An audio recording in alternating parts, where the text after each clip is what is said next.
Driver in the UK reporting that some of his buddies were called by Uber because their acceptance rate is low. They can't do anything to you as far as your acceptance rate. No matter if they call you, be ready for that phone call if it does ring, because there's absolutely nothing they can do, right? You accept or cherry pick as you wish. You are an independent contractor. And let's listen. I love the UK accent, the best. It's just a little quick one, really. So it's quite just a quick one. Huge update from Uber's side. And a few of the lads that I know have told me that they've had a phone call from Uber to tell them to increase their acceptance rates. Now, going forward, all we know is with Uber is they care about the cancellation rate. Subscribe to his link when below. You accept a job, then don't cancel it afterwards. And then you lose all your perks, and I think high cancellation rates can also you can have known to be removed from the platform. We've got a high cancellation rate. But the acceptance rate is technically cherry picking. Now, as a self-employed driver, we can all cherry pick. It's our choice to do that job or not to do that job. That's a perk of being a self-employed driver. So one of the lads, not mentioning no names, he's on 9% attendance. He's on 9% acceptance rate. And he got a phone call from Uber, and he was just questioning, talking to him.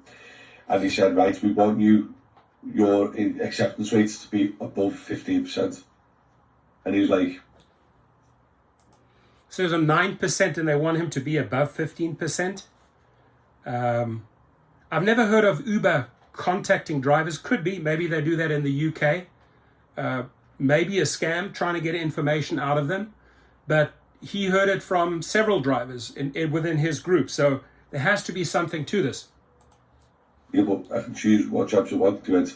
They were quite like straight to like, I want me the acceptance rate above 15%. And he said, what happens if it doesn't? He went, we'll have to obviously kind of cross that bridge when we come to it, which was a bit weird.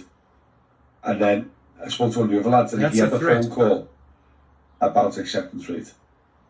And he explained that a lot of the jobs he gets offered in his area are miles away from him. So he might get a £4 job 5 miles away from him. And he's like, I'm not going to accept that. And the Uber said, oh, we understand that. I went, but we can see on the system that you turn down a lot of jobs that are within a mile to you. And he's like, what? Do you know what I mean? So I think they're cracking down on cherry pickers, like, by the looks of it. But has anyone else had this phone call? Guys, will you please let me know in the comments, because I am curious Put it below on why they're pushing acceptance rates all of a sudden. They never used to be. I'm going to put, this is his video, I'm going to put the entire link. Just love listening to this guy, great energy. Has this happened to you? I mean, have you received a phone call as far as acceptance rate? If you have, let's say it just happens in the UK, be ready for the phone call, right? There's nothing the company can do, right? And the good thing is there was pushback. So what if I don't go over 15%? What happens then? And then, like he said, we'll have to cross that bridge when that happens. I mean, that's a threat, right? And right there, if you're making a threat, I would definitely get an attorney involved, right? They have nothing to do or say when it comes to your acceptance rate. You accept the trips that make sense to you as an independent contractor. He said it so well. Please give him a subscription and subscribe to his video if you want to see what's going on in the UK. Cool guy. Thank you for the story. And anyone that's experienced this, leave your comments below. Thank you.